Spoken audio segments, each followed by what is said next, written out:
तुमने कोशिश ही नहीं की, नहीं तो ये हालात बदल सकते थे, ये अश्क तुम्हारे आंखों से भी निकल सकते थे। तुम तो ठहरे ही रहे झील की पानी की तरह, दरिया बनते तो दूर बहुत दूर निकल सकते थे। श्री राजीव राय जी।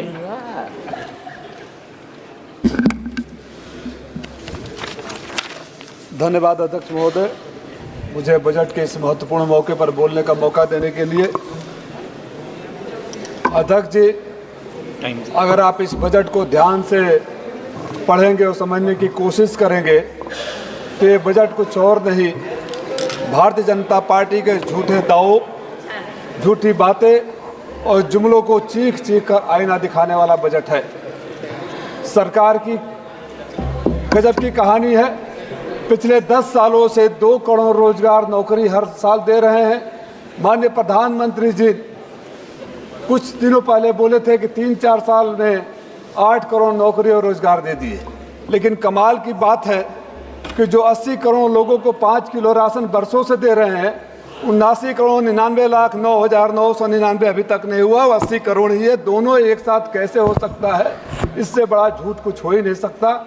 माननीय अध्यक्ष जी, जिस सरकार के में 80 करोड़ लोगों को 5 किलो राशन पर सालों साल जिंदा रहना पड़ता है और सरकार अपनी पीठ थपथपाती रहती है, उससे बड़ी शर्मनाक स्थिति कुछ और नहीं हो सकती है। इसके बारे में मैं इतना ही कहूँगा कि ऐसी हालत नहीं होनी चाहिए थी। तुमने कोशिश ही नहीं की, नहीं तो ये हालात बदल सकते थे, ये अश्क तुम्हारे आंखों से भी निकल सकते थे। तुम तो ठहरे ही रहे झील की पानी की तरह, दरिया बनते तो दूर बहुत दूर निकल सकते थे। आप झील की पानी की तरह बैठा कर उठे हुए हो देश को एक जगह पर।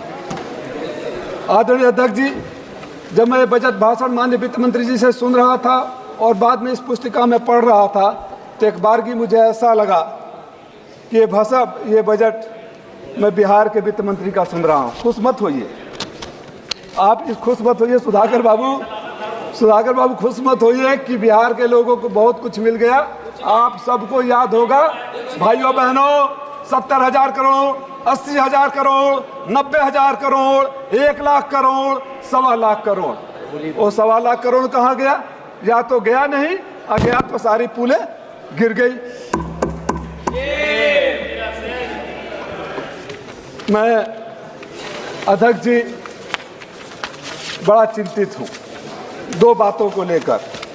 एक, मैं उस सरकार के महान सलाहकार को जानना चाहता हूं जिन्होंने पूर्वोदय योजना को बिहार से शुरू किया। पूर्वांचल कहाँ गया? शेरशाह सूरी ने कहा था कि चंदौली उस जमाने में गेटवे ऑफ पूर्वी उत्तर प्रदेश है। आप पूर्वांचल को छोड़कर, हार के बाद इतनी नफरत, उत्तर प्रदेश से हार गया, आपको इतनी नफरत कि उत्तर प्रदेश का नाम तक नहीं लिया। मैं आंकड़ों में नहीं जाना चाहता, आंकड़ों के साथ आईना दिखा सकता हूं, लेकिन मैं जानता हूं कि हमारे बहुत सारे साथियों ने आंकड़े पेश किए हैं और सरकार को भी सच समझ में आता है। लेकिन अगर आप पूर्वांचल को छोड़ देंगे और पूरे पूर्वोदय योजना की बात करेंगे, आपने अपने भाषण में उत्तर प्रदेश के लिए कुछ नहीं दिया, हमारे पूर्वांचल को। आपका बोरिया बिस्तर तो पूर्वांचल ने बांट दिया, इंतजाम कर दिया है, और इसी तरह की नफरत दिखाते रहिए। आने वाले चुनाव में उत्तर प्रदेश से बोरिया बिस्तर बांट दिया जाएगा, ये लिख कर रख लीजिए, किसी घमंड में अहंकार में मत रहिए। माननीय अध्यक्ष जी, मैं मांग करता हूं कि पूर्वांचल और उत्तर प्रदेश को पूर्वोदय योजना में शामिल किया जाए। मेरे लोकसभा में आपके 11 सालों के शासन में आपने कुछ भी नहीं दिया। हमारे यहाँ 3 मिलें हैं, स्वदेशी कॉटन मिल, पर्दा और रसड़ा की चीनी मिल, बरसों से बंद है। माननीय कपड़ा मंत्री जी ने, वहाँ के मुख्यमंत्री जी ने आज से 7 साल पहले घोषणा कर दिया था चलाने का, और 85 एकड़ एक जगह जमीन, 25 एकड़ एक जगह जमीन लैंड माफिया के गिरद दृष्टि लगी हुई है। मैंने सुना वहाँ प्लाटिंग करने की योजना बनाई जा रही है। मैं आपसे मांग करता हूँ कि इस बजट में मेरे लोकसभा के 3 मिलों को चालू किया जाए, जिससे वहाँ के लोगों को रोजगार मिल सके। और अगर किसी भी वजह से मिलों को उस हालत में चालू करना संभव नहीं हो, तो वहाँ वैकल्पिक उद्योग लगाया जाए। पूर्वांचल का सबसे पिछड़ा इलाका घोसी है। आप बाढ़ की बात कर रहे हैं, मुझे वो भी समझ में नहीं आ रहा है कि कौन सा वैज्ञानिक बताया कि इनके यहाँ बक्सर में बाढ़ आएगा तो मेरे गांव सुरई बलिया में बाढ़ नहीं आएगा। यहाँ सांसद पूर्वांचल के बैठे हुए हैं, मैं तो पीलीभीत से जोड़ता हूँ, कौन सा ऐसा जिला है जहां बाढ़ नहीं आता है? मेरे यहाँ मधुबन ब्लॉक का बिनटोलिया से लेकर गजियापुर का पूरा बंधा टूट रहा है। गाजीपुर के लोग सेमरा गांव सालों से डूब रहा है। बक्सर से लेकर वहां तक सारे गांव डूब रहे हैं। सैकड़ों एकड़ जमीन चली जा रही है। सरकार उसके बारे में नहीं है। ये सरकार जब बजट को पढ़ेंगे तो ऐसा एहसास होता है कि ये बजट देश के लिए नहीं, अपने उन दो बैसाखियों के लिए बनाया गया है, जिन बैसाखियों के सहारे ये सरकार अपनी आखिरी सी सांसें गिन रही है और चलेगी नहीं। माननीय अध्यक्ष जी, 100 करोड़ इंटर्नशिप की, 1 करोड़ इंटर्नशिप की बात हो रही है। जो लोग 2 करोड़ रोजगार, 10 करोड़ रोजगार की बात कर रहे थे, 1 करोड़ के इंटर्नशिप पर आ गए। वो भी एक इमेजिनरी फिगर है, छलावा है, झूठ है। 500 कंपनियों में आप नहीं दे सकते। आप अग्निवीर से भी ज्यादा खतरनाक योजना नौजवानों के लिए ला रहे हैं, जो 1 साल में उनको सड़क पर खड़ा कर देंगे। आप तो नौकरी और रोजगार की बात करते थे। मैं आपसे मांग करता हूं कि हमारे पूर्वांचल के इलाके को पूर्वोदय योजना में शामिल किया जाए। हमारे यहाँ जो परदहा की मिल है, 85 एकड़ जमीन है, आप वहाँ स्किल डेवलपमेंट सेंटर खोल सकते हैं। हमारा मऊ तो पूर्वांचल का मेडिकल हब बन रहा है, लेकिन सरकारी सुविधा कुछ नहीं है, प्राइवेट के जिम्मे है। अगर वहाँ मल्टी स्पेशलिटी हॉस्पिटल बन जाए, ट्रॉमा सेंटर बन जाए, स्किल सेंटर बन जाए, बुनकरों का इलाका है, साड़ी प्रोसेसिंग यूनिट बन जाए, हमारे मऊ की हालत बड़ी बुरी तरह खराब है।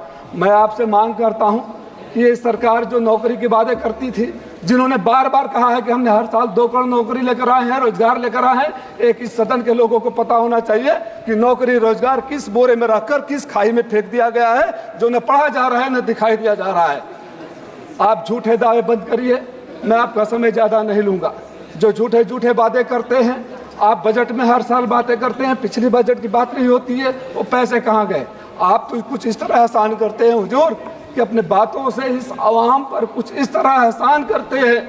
आप अपनी बातों से इस आवाम पर कुछ इस तरह एहसान करते हैं, आंखें तो छीन लेते हैं और चश्मे दान करते हैं। हमें आपके दान के चश्मे नहीं चाहिए, हमारे आंखों को छीनना बंद कर दीजिए। माननीय सदस्य स्पीकर जी, आखिरी बात, हमारे यहाँ जो मेरा इलाका है, मैं हमेशा कहता हूँ, बदहाल बुनकर, बेहाल किसान और बेरोजगार नौजवान, तत्काल सरकार संज्ञान ले और जो गांव कटानों में डूब रहे हैं, चाहे गाजीपुर का हो, बलिया का हो, मऊ का हो, आजमगढ़ का हो, गोरखपुर का हो, कुशीनगर का हो, उसके लिए व्यवस्था कर दिया जाए और जितने गांव डूब गए हैं उनको मुआवजा दिया जाए। आपने मुझे समय दिया, बहुत सारी बातें बोलनी थी, समय का भाव में नहीं बोल रहा हूं, लेकिन उम्मीद है कि सरकार संवेदना के साथ सुनेगी, समझेगी